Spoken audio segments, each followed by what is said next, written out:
There's awkward silence.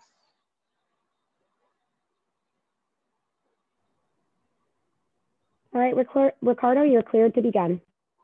Well, thank you, Pia. Good afternoon, everyone, and welcome to another training session as part of the Speak Up Broward online training series. Today's topic is at the corner of active transportation and health. We're going to talk to you about the connection between the two, excuse me, and how our planning and design and construction of this type of projects, or what we're doing on our roads, significantly impacts our health and our well-being. So our guest presenter today, Jason Jackman, will go into more details later on in the presentation and to talk a little bit more about this topic. I would like to personally thank our MPO team for inviting us to be part of this conversation.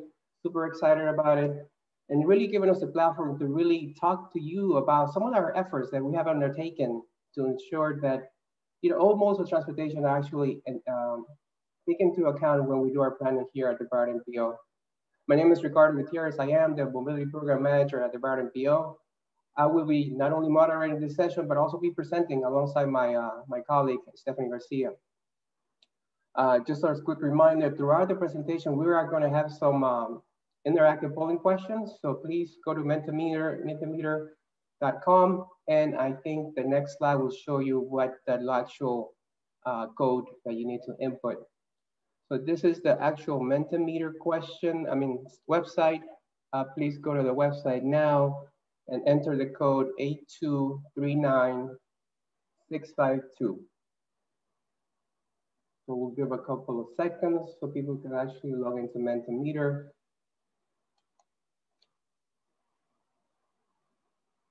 I think we're getting some responses now. I think everybody's local so far. So.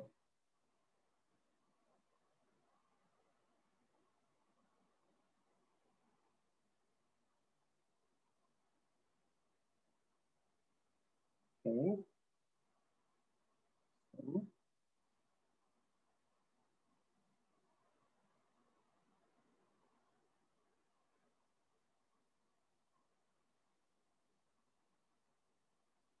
Perfect.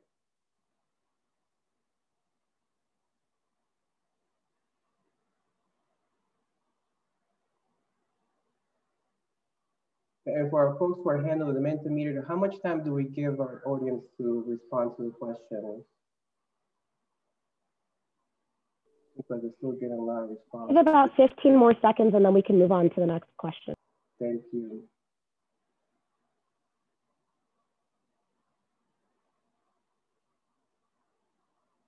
Seems like the 33312 is highly represented today. Don't recognize the 83705.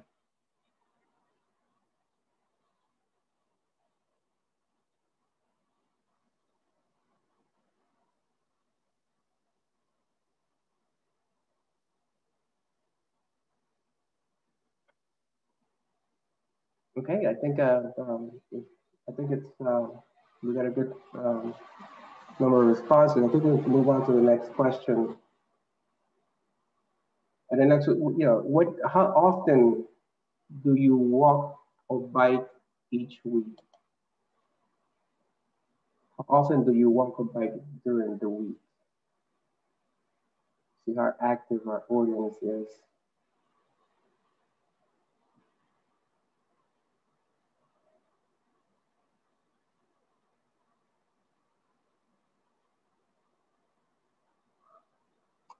You have some active participation, and there's okay.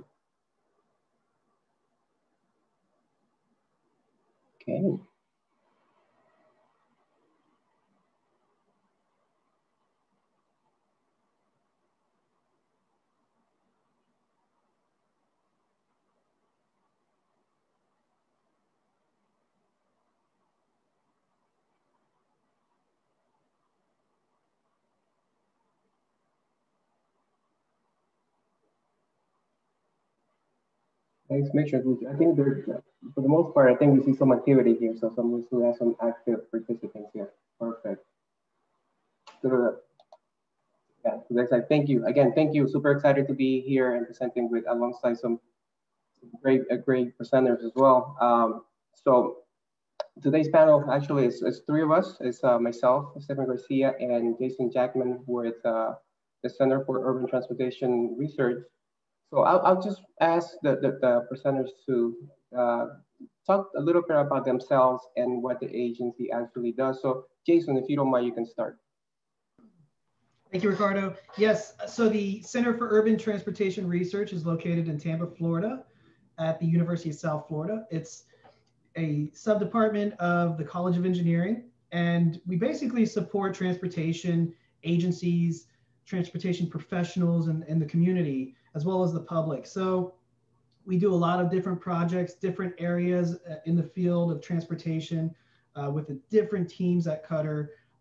My area is the ITS, Traffic Operations and Safety, and really promoting safety programs for pedestrians and bicyclists, micromobility, issues like that. And I have a lot of experience in the transportation demand management field too, which relates to my topic that I'll be talking about today.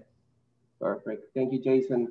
And from us, it's going to be me and Stephanie. I'll just do a quick intro. What is the MPO? What do we do? So, the MPO is actually a federal agency, a government agency established by federal law to fund and plan transportation here in Broward County. We're governed by an MPO board that has representation from all 31 municipalities, Broward County, the South Florida Regional Transportation Authority, who actually operate and manage our commuter rail here in South Florida. And we also have representation by the school board as well. Again, we fund transportation improvements such as bike lanes, sidewalks, capacity improvements, transit, really anything that's related to transportation. As part of our role, we develop plans, conduct studies, establish initiatives to help us identify those areas that need improvement. I am the mobility program manager, and one of my role is really to lead this Complete Streets initiative, which I'll talk about in a few minutes. But under the umbrella of the Complete Streets initiatives, we have two major programs. One is our mobility program, which is our implementation program through a partnership with the Florida Department of Transportation, and our planning and education program, which it's led by our Stephen Garcia as our Complete Streets manager. If we go to the next slide, so we can start, we can move on. So we'll just give you a quick overview of what is our Complete Streets initiative, how it started, why are we doing what we're doing, and what exactly what we're doing here to ensure that the plan is inclusive of all the modes of transportation. Next slide, please. So when it began? It began actually in 2009 with the adoption of our 2035 long-range transportation plan. And what this document is actually a very important document that's required by federal law to be updated every 5 years. It has a 25-year horizon. It really, once the plan is adopted, it really shows how we're going to fund projects in the next 5 years. So very important document. What the change here in this plan with this adoption was basically this plan prioritized people over vehicles, which is very important, and allocate a large amount of funding to transit, bicycle improvements, and pedestrian improvements like never before. About 70% of the funding in this plan was allocated for those improvements. Typically in the past, what we have is 80% for capacity improvements, and only 20% was actually dedicated to the transit bicycle, which is a significant change. So that kind of changed the whole way we're doing planning at the Broward MPO. One of the things that I want to point out, if you can just go back to those like real quick, I apologize. So what this did actually give us a list of projects, bicycle pedestrian projects, so which we never had in the past. We never had a standalone project, bicycle pedestrian project ever. The only time we can actually be able to implement bicycle pedestrian improvements was through capacity improvements. So the first set of projects that came out of this plan were actually prioritized based on connectivity to premium transit corridors. Our initial investment was those first and last mile connections. Our initial investment was $16 million back in 2013. You can go to the next slide, please. So during this time, this emerging concept of complete streets was emerging. Complete streets, why is it important? And one of the things that we heard about the proven benefits of complete streets, when you plan and you design roads for a user, you get all these benefits, safety, health, healthy communities, that's very important. You get options, people to walk or bike to different destinations, economic development benefits. So all these benefits, I won't go into much detail. I think most of us understand what the benefits of complete streets are. So, but this is why we actually went ahead and establish our initiatives. So kind of push those forward to do something at the Broward MPO. Next slide, please. So what do we do? We have complete streets. Now what do we do? So what we did is we established a very robust education and training program, and really to educate the elected officials and the technical staff about the benefits of complete streets. We also developed a process with our partner at FDOT, the mobility program, to implement projects from planning to design and ultimately to construction. Very successful program. Right now, to date, we have over $300 million allocated to this type of improvement. And then lastly, we did establish partnerships. The MPO does not own a single piece of property. We do not own a road. So we need to get on board those facility owners, the cities, the county, and the states, to really buy into this concept of complete streets. So that's very important for us to move forward with our efforts. Next slide. So when we established the initiative, very simple goal, to provide the necessary tools, education and training to our local governments and implement the complete streets in their respective communities. Really, again, we needed to push this project forward. We wanted people to implement it. So it was at the beginning, it was actually targeted to more elected officials or technical staff from many of our municipalities. Next slide. Again, the actual initiative actually was established in 2013. Here are some list of the things that we do: the training, education, technical assistance and resources. We develop plans such as the completion plan, which we'll talk to you guys in a few minutes. And community engagement, getting the community involved, extremely important. We want people to be active. We want to make sure that they understand that walking and biking, it's really a good thing. So with that, I'll turn it over to Stephanie Garcia, our complete streets manager, to talk about what exactly we're doing with that effort. Thank you, Ricardo. Good afternoon, everyone. I'm Stephanie Garcia. Can we go back to the previous slide, please? Thank you. Okay. So yes, as Ricardo was saying, for us, it was really important to merge not only the implementation, but also the education. And that's where we came up with the community engagement activities and also with the education program. So as part of the community engagement activities, as you can see in the picture of the right, we do have these different events annually. And for example, we have the Let's Go Biking event during the Florida Bike Month, that is right now, March. And we have also an event in October, the Pedestrian Month, that is the Let's Go Walking event. So what is been happening is that the MPO realized that we don't only implement and participate in the planning process, but we also have to find a way to engage the community in learning about the complete streets projects and how they will be aware of the projects that are being constructed around their house. So we needed to partner with the different municipalities and in engaging the community in going out and explore their neighborhood, explore their cities, and finding out about these different projects that are available for them. So since 2014, we started with the Let's Go Biking event with this purpose, engaging the community, not only in exploring their neighborhoods and finding out about these projects, but also in healthier activities through active transportation, in this case for the Let's Go Biking, biking, of course. And in the case for Let's Go Walking, walking.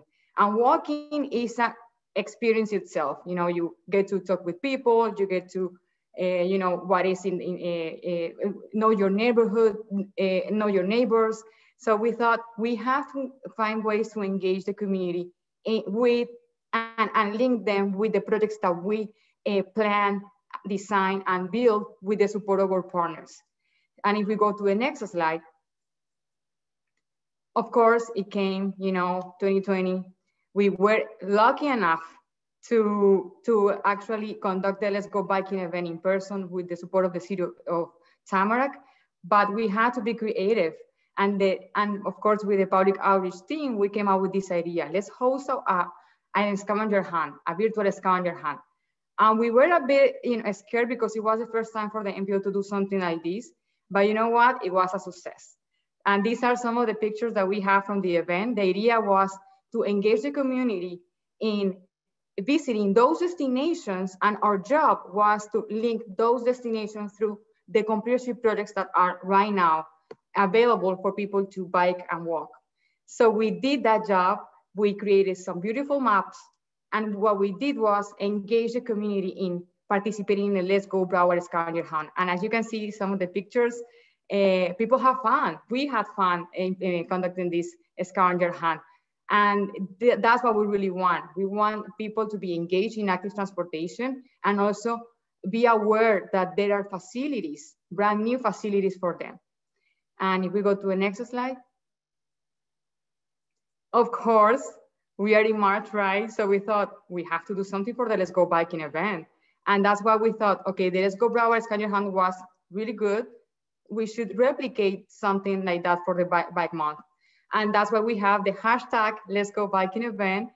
And if you want to participate, please just register, access the link, or follow us through a Speak Up Broward Instagram, Facebook, or Instagram or Twitter account, sorry. And just have fun, participate. We have also giveaways.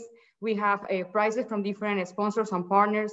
And the main purpose of Let's Go Biking is just enjoy this beautiful weather. If you haven't done this before, this is a great opportunity because there are also giveaways and prizes. So, if you don't usually bike, well, maybe, a prize could be a good motive to do it.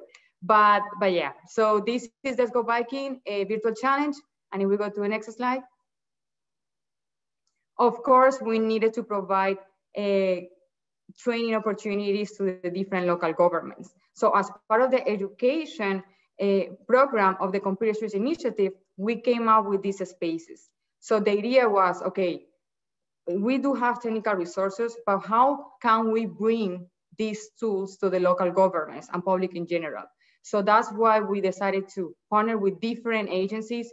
And as you can see in the pictures, we partnered with NACTO, we partnered with AFHWA, and we even brought case studies from different municipalities.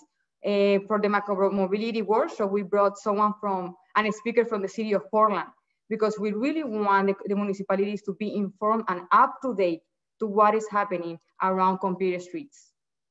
And if we go to the next slide, Safe Street Summit. What is the best platform for knowledge and networking and learning is the Safe Street Summit conference. And we started this 8 years ago, and it has been growing to the point that now it is a regional conference because it is in collaboration with the Miami-Dade TPO and the Palm Beach TPA. Actually, this year, the host of the Safe Street Conference was the Palm Beach TPA, and it was a virtual format. We had more or less, and Ricardo, please correct me if I'm wrong, 400 attendees participated virtually into this conference. And the good thing about this conference is that we have international speakers from around the world. We have national speakers, and it is an opportunity for professionals in planning and engineering to learn about computer streets and Vision Zero in order to go back to their to work and implement what they learn. So Safe Street Summit is the best platform, and of course next year Miami is your turn. And let's go to the next slide. Technical resources. The NPO is working actively in updating their website or website. We do have different resources. We started providing templates for adoption of computer street policies. So municipalities have this resource as a tool for them to start adopting these policies. We are working towards engaging the communities and the municipalities in applying all these resources and make them a reality. Something else that we do is the walking audits. We did walking audits back in 2018 and 2019, and we are planning to keep this program for 2022.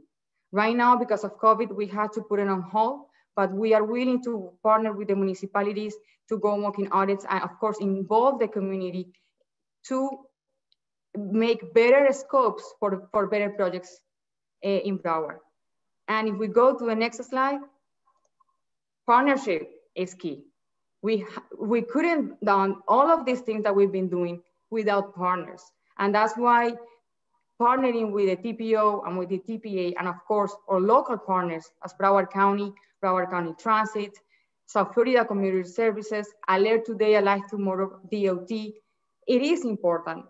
It is important not only because it will help us spread the word, but because they are also experts in the subject of safety.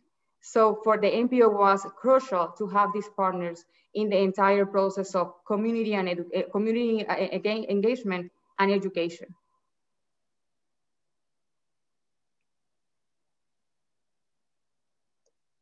Thank you, Stephanie. Again, thank you. It is important to do those partnerships, including those non-traditional partners. We never partnered before, like the ARP and the Broward Regional Planning Council. So very important. Thank you. The next question is: when you're riding your bike, what do you prefer?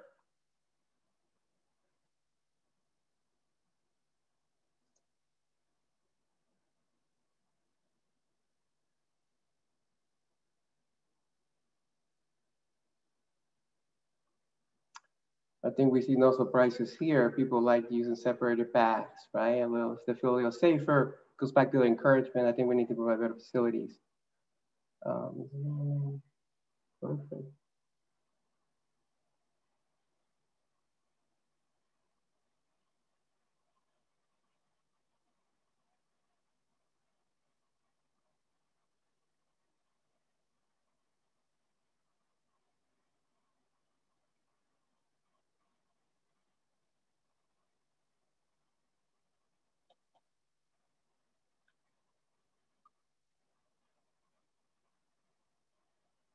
Well, thank you, everyone. I think we see no surprises here.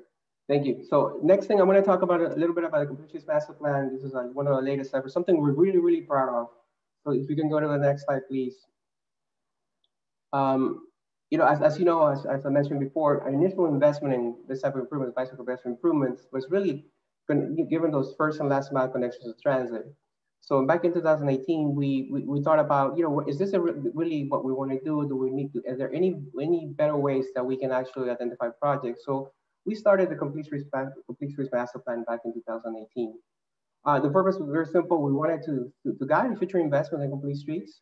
We want to develop a list of priorities based on some technical criteria. We definitely want to do some technical analysis, definitely want to do that. And we wanted to include our community, of course, because eventually we're doing this for the community members, not for us. And also wanted to involve our local partners, the cities, Broward County, and the Florida Department of Transportation as well. Go to the next slide, please. This is our analysis. This is really what we did. Very simple. We started with a gap analysis. So you can see there's some serious gaps here in our network.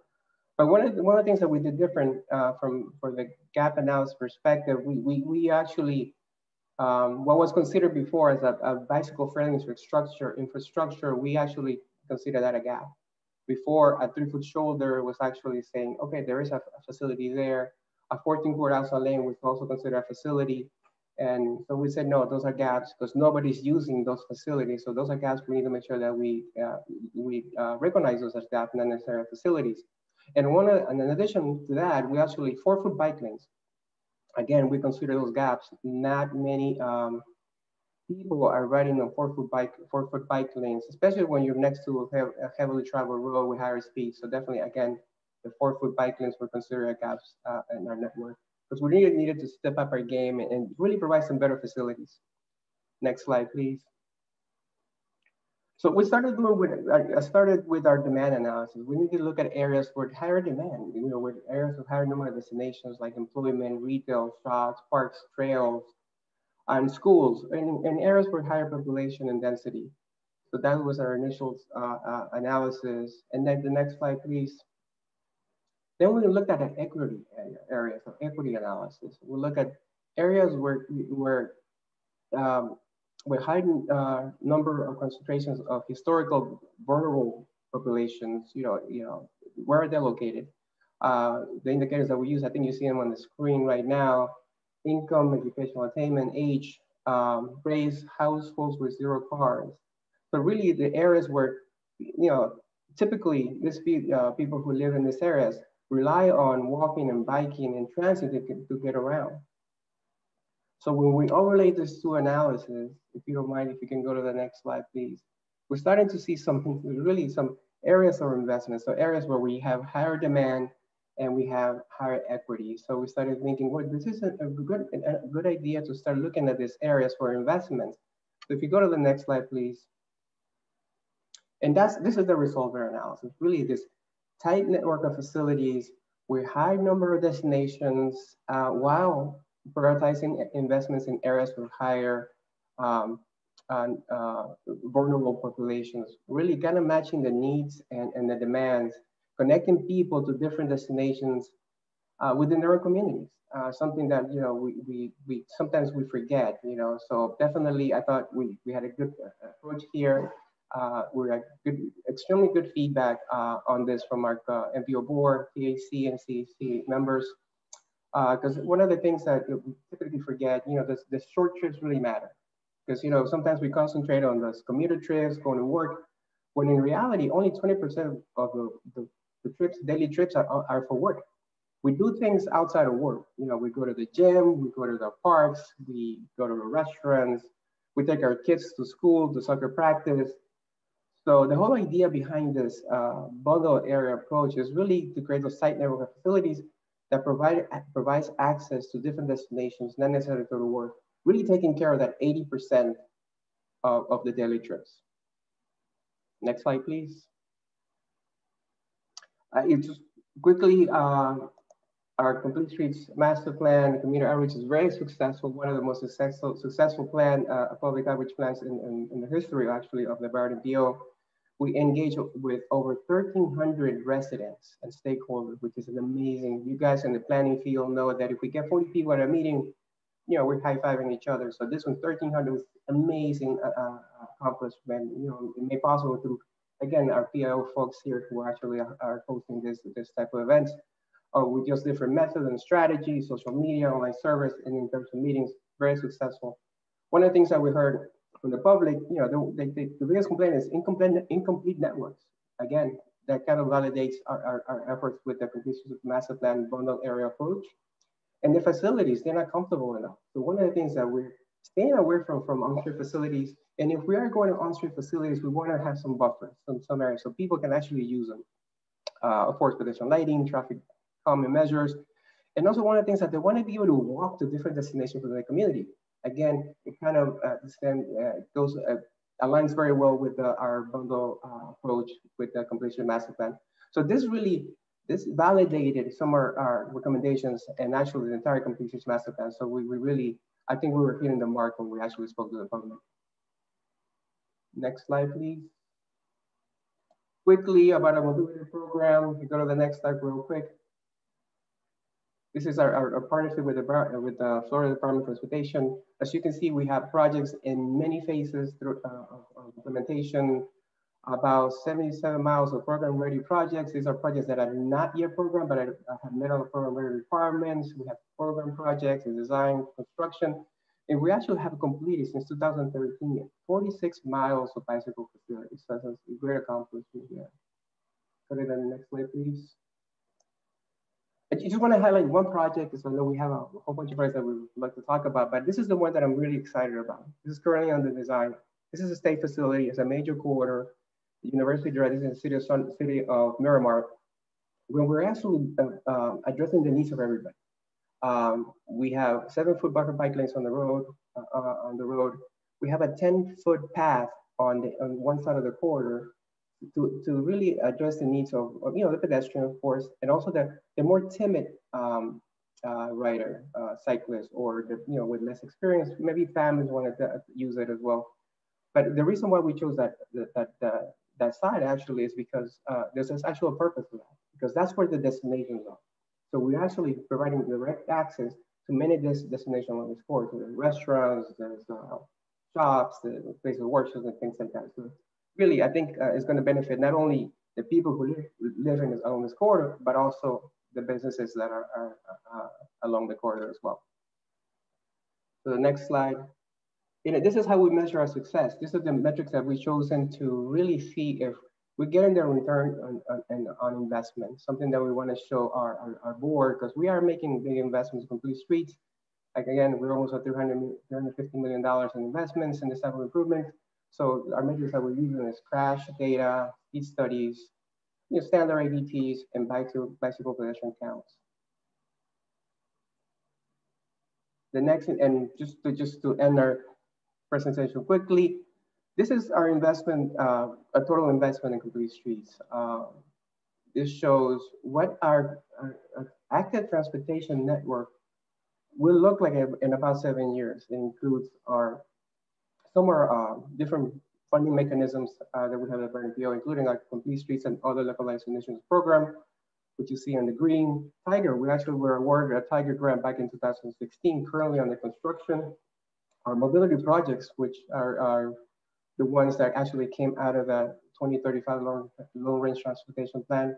And you also see the first phase of projects from our complete streets master plan is shown in this map as well.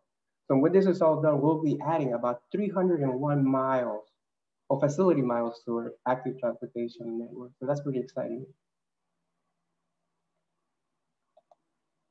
So the next, okay, yeah, and also one of the things that we just, something that we just can produce in the last month or so is our interactive map.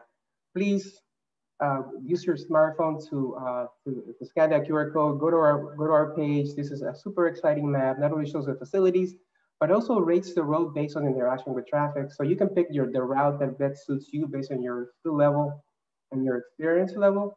So please go use it. It's exciting. If you have any comments, please give us some comments. We'd love to hear from you. We'd love to hear from you. And with that, that completes our presentation. We do have another interactive polling question. If you are able to walk or bike to work, but do not, why not? Good question.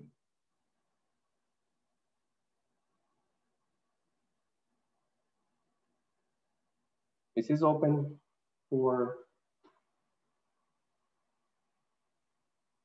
yeah, those NHR facilities are important.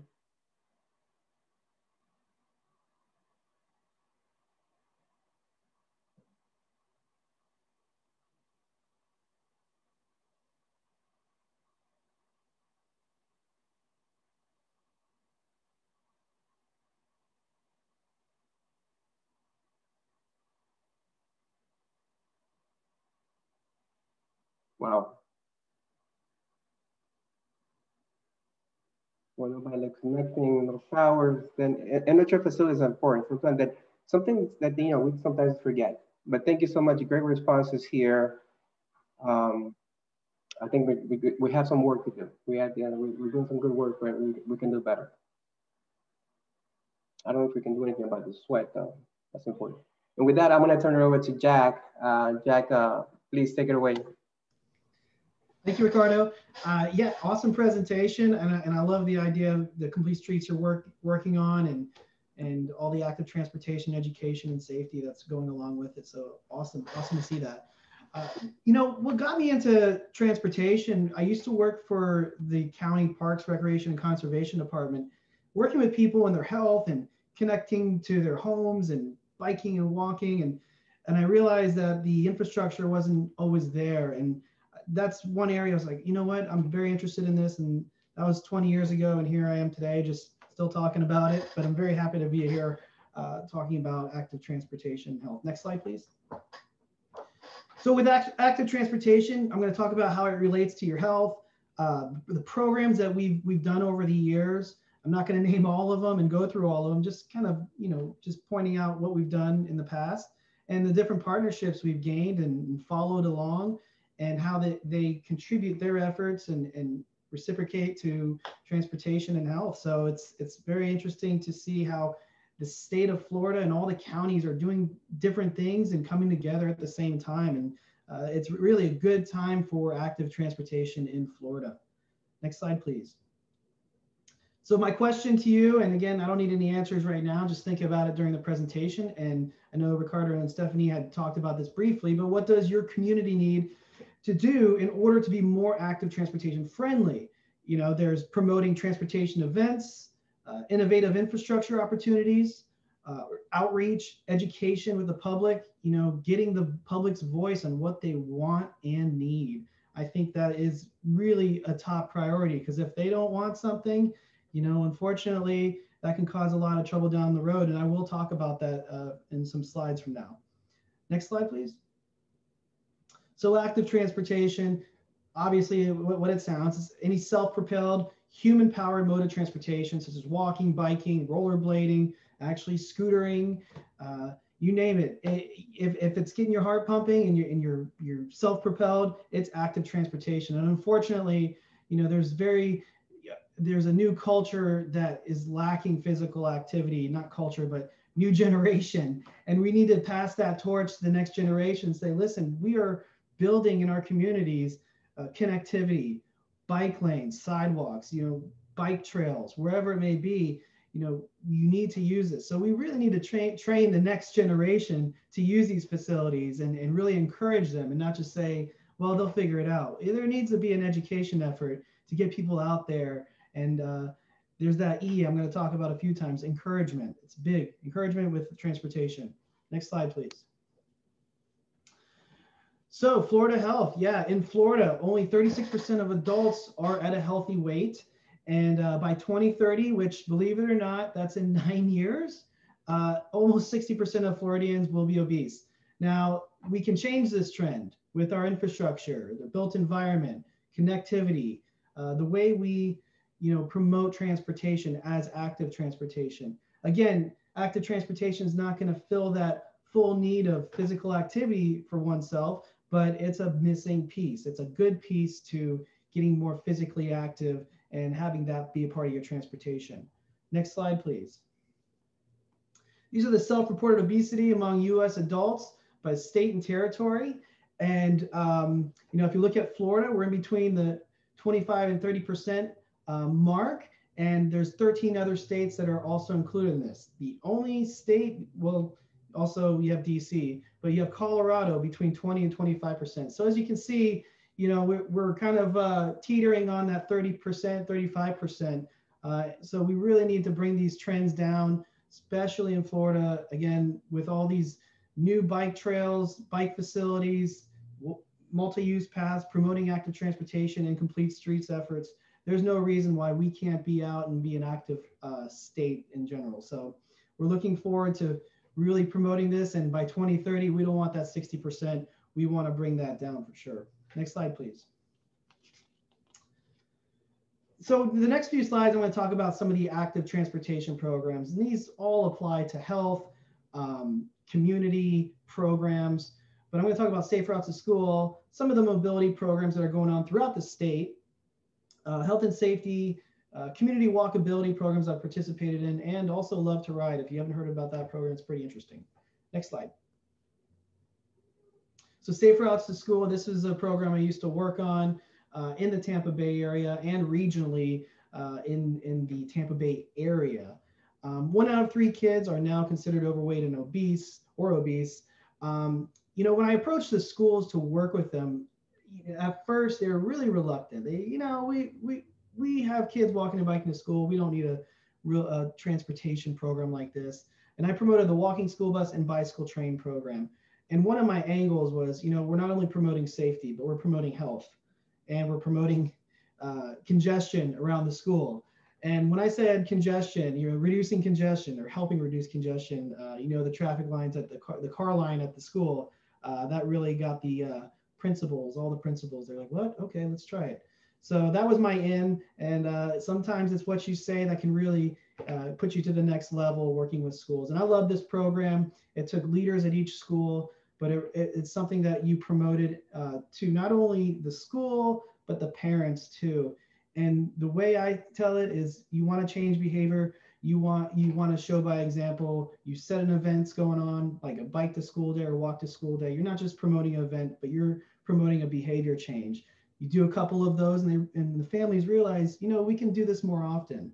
So, and that relates to bike to work days, bike to work weeks, you know, so it's not just for kids and families, it's for people biking to work, walking to work, or riding transit to work. You know, to change behavior, you really do have to set some kind of event and some social encouragement to get people to really think about their behaviors. So Safe Routes to School, it was a really great program.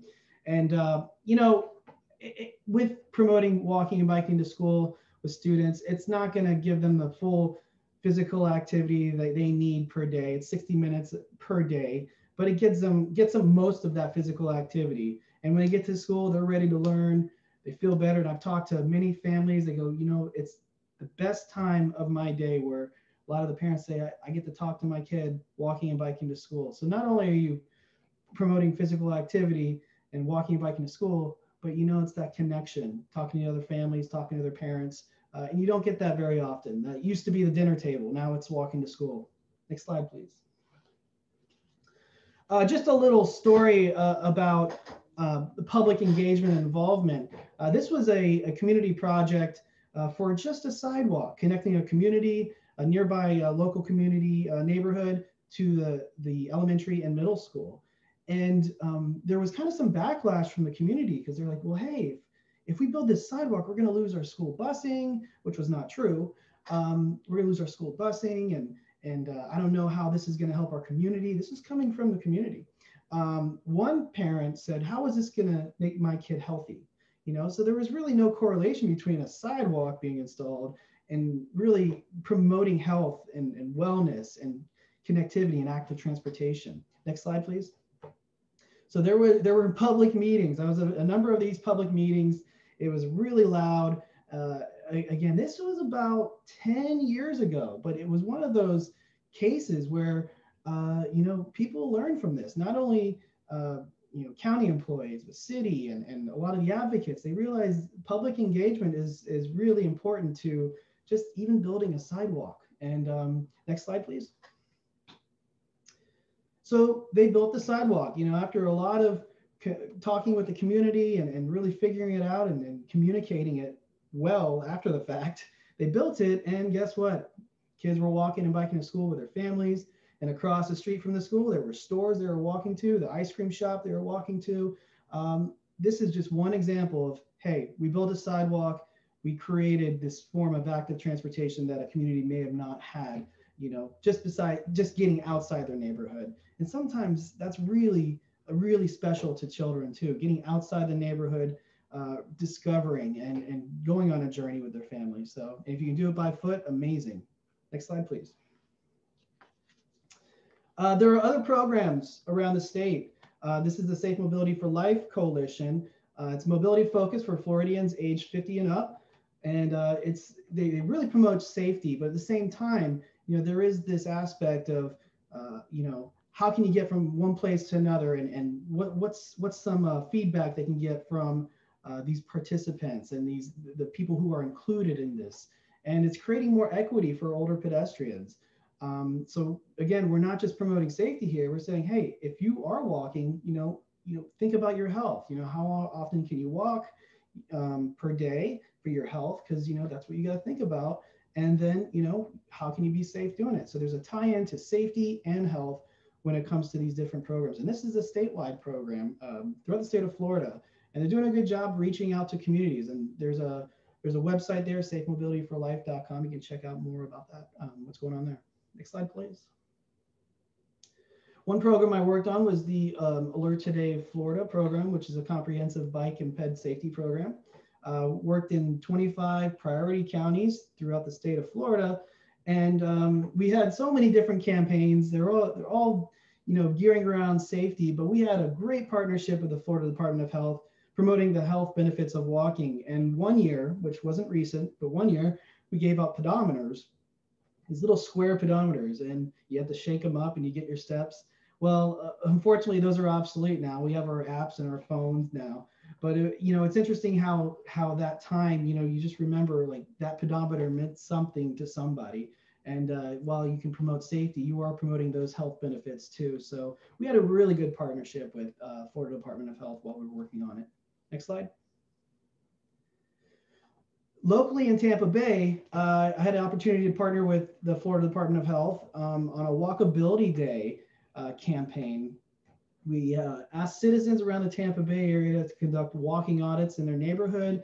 So they got together with their neighborhood groups, walked around, assessed the neighborhood, submitted their findings, and realized that, hey, we're not only are we doing a walking audit, but we're out walking, we're out in the neighborhood, maybe something they wouldn't have done before. So in a way, we're kind of promoting that active transportation and realizing, hey, I realized that through this audit, there were gaps in my neighborhood. Maybe there's people that want to walk further, like the idea of connectivity within a neighborhood. So it's getting residents to think about that connectivity and that public outreach and getting them more involved in the process behind the planning and engineering. Next slide, please. Oh, yeah, it's my favorite slide.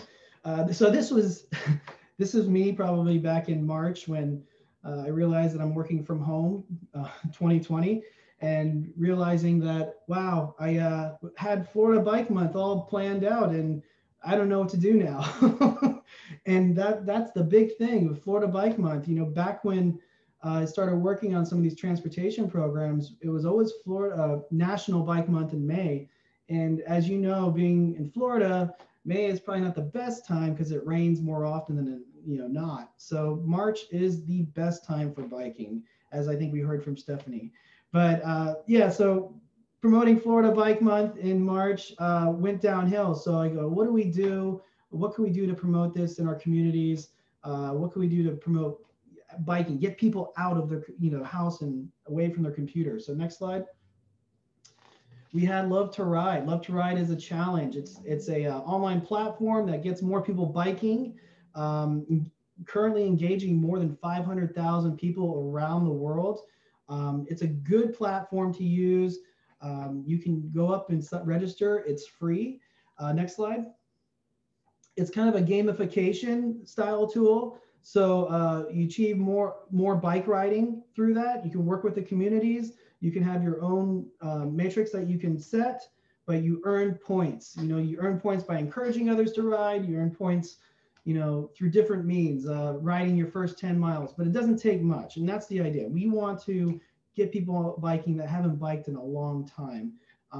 Because I think, with the better infrastructure now, I think that biking is more of an opportunity in our communities in Florida. Next slide. Just a real quick story with this. I mean, with Love to Ride, it's kind of a social media platform too. You can provide your stories, why you like to bike. And getting back to the health aspect, here's someone's story about, hey, my doctor is going to be happy because I am out and biking. And it probably wouldn't have happened without something like the Love to Ride platform to encourage. So while we have the complete streets going in, new infrastructure, I really think the E that doesn't get talked about as much anymore is encouragement. And it needs to come back into play with new infrastructure being implemented. Next slide.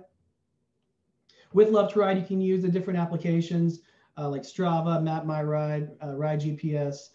Also, I don't want to leave out the different, Strava on its own. You can do Strava clubs. And I believe Broward has their own Strava club. I think that's what I saw. But, just see what's out there. See what's out there. Strava is a free application you can use. And, start small with your active transportation, your bike riding or walking. You can do your walking through Strava as well. And go to the different challenges in the clubs that you connect with a lot of people. And we have another question here. Thank you.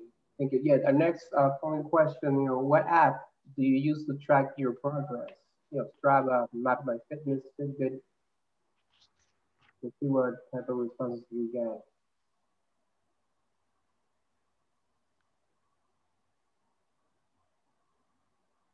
Keep.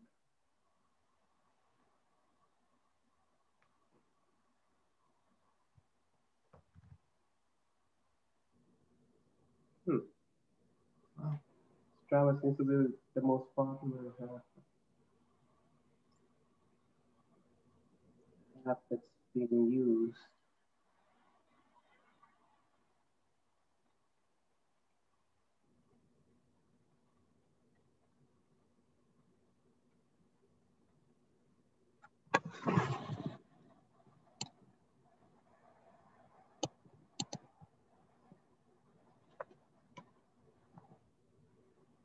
So I take it the larger Strava means more responses for that.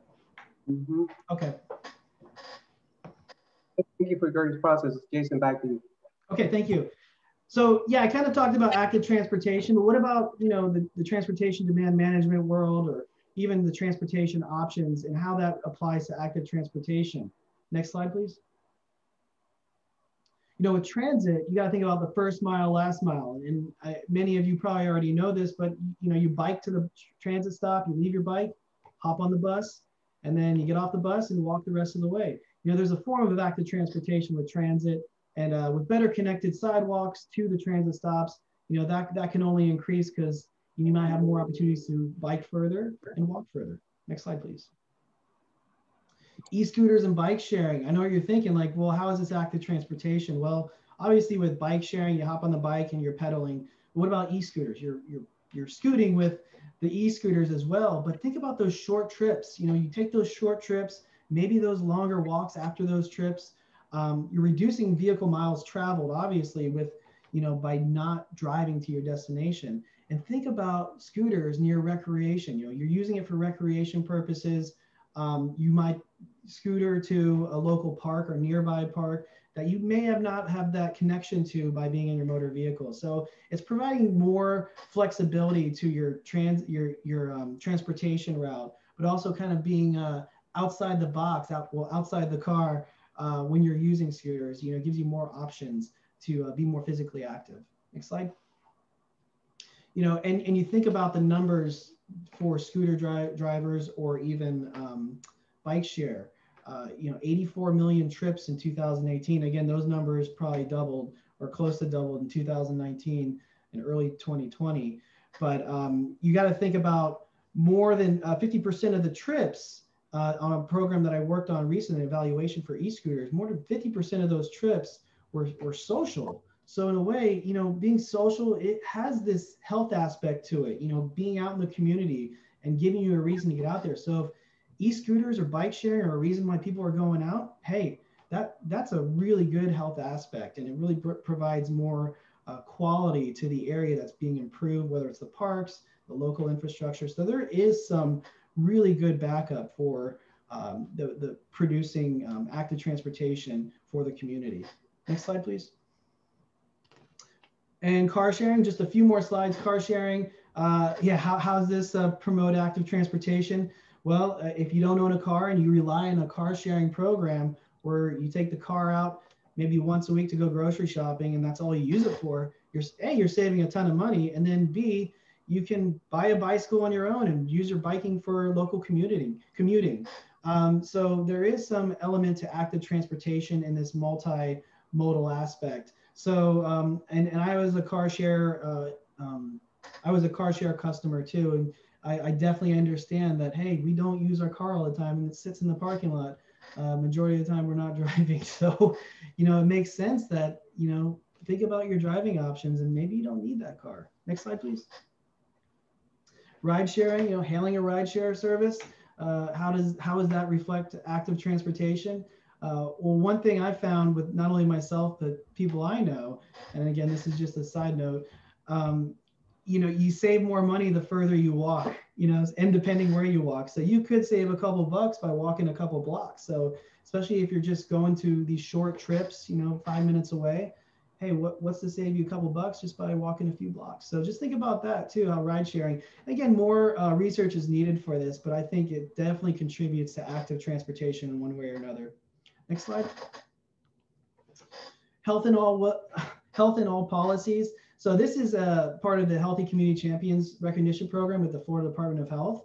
And basically, I worked on this program back in 2018, 2019, and it's creating a program to bring in more information from the cities and counties, what they're doing in decision making across the sectors and policy areas when it comes to the built environment, food access. Next slide, please. So in a way to change and promote healthy behaviors. So, you know, check this out, Health in All Policies, the Community Championship Program.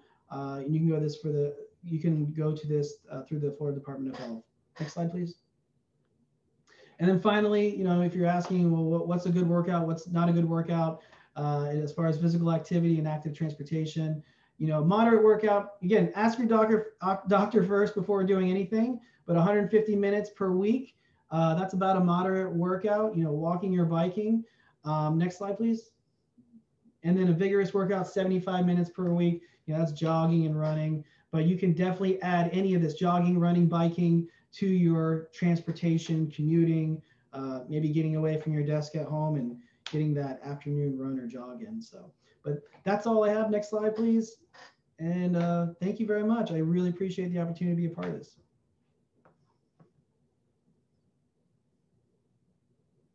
Oh, I think we lost.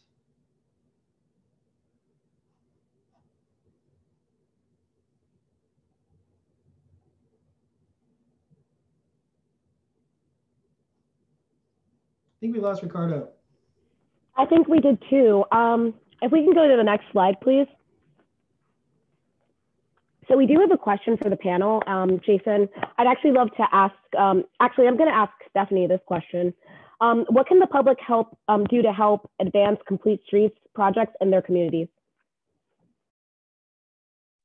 Yes, thank you, Antia. Well, I think Jason mentioned this before, but of course, participating in the public meetings.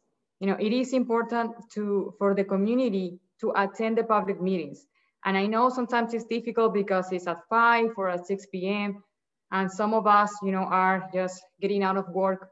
But when you can attend, you can always reach out to city staff. You can send an email asking for an opportunity to provide comments. You can always ask for the presentations because you are in the right to ask for this information. And of course, it's also the role of the entities like us to provide other opportunities for the community to provide feedback. And that's why, and I know that Jason, you also mentioned the walking audits. We are trying to be more creative in offering these spaces. And actually the NPO hosted 7 walking audits 2 years ago. And we are planning to host more walking audits in partnership with municipalities, because we know these are the best spaces for people not only to experience the corridor, but also to provide feedback about the scopes that are coming up. So be active and don't be afraid to ask. City staff and the entities are there for you to ask your question, to respond to your questions. I don't know, Jason, do you have anything to add? I agree. They're all good points. It's up to the public, and they are the voice of the community and eyes and ears of the street. Another thing I would suggest is also reaching out to your elected official. The next question that we have for the panel is: the major metropolitan areas in Florida are consistently, in the top 10 most dangerous places, top 10 most dangerous places for bicyclists and pedestrians. How do we turn this around? I'm gonna pass that one to Jason and then probably to Stephanie. Okay. Yeah, it's something we see each and every year, but a lot of it has to do with driving behaviors and speed. I think that's a big factor with motor vehicles. Motorists is speed and following the rules of the road. It's a ton of education for not only motorists, pedestrians, and bicyclists. If you look at nighttime visibility, 60% of the pedestrian and bicycle fatalities occur at night. So there's a visibility issue. And I'm not saying it's the bicyclists or pedestrians at fault. It's more, hey, maybe more traffic lights, more lighting on the roadways. So visibility could be an issue. It's overall, I know everyone's doing what they can to make these improvements, and time will tell, but I know that Florida's on the right track and they're doing a great job all over the state, all the counties and the cities. So, and Department of Transportation too. Yeah, to add to that, I would say we encourage municipalities to adopt computer street policies or Vision Zero policies. And if you need any advice or any resources, you can always reach out to the NPOs. But I think that would be one start, to start reading about what you can do, and adopting a policy is the best way. to start. Thank you for that, Stephanie. Can we go to the next slide, Jill? And I guess I'll leave you guys with one last question. I know we're approaching time right now.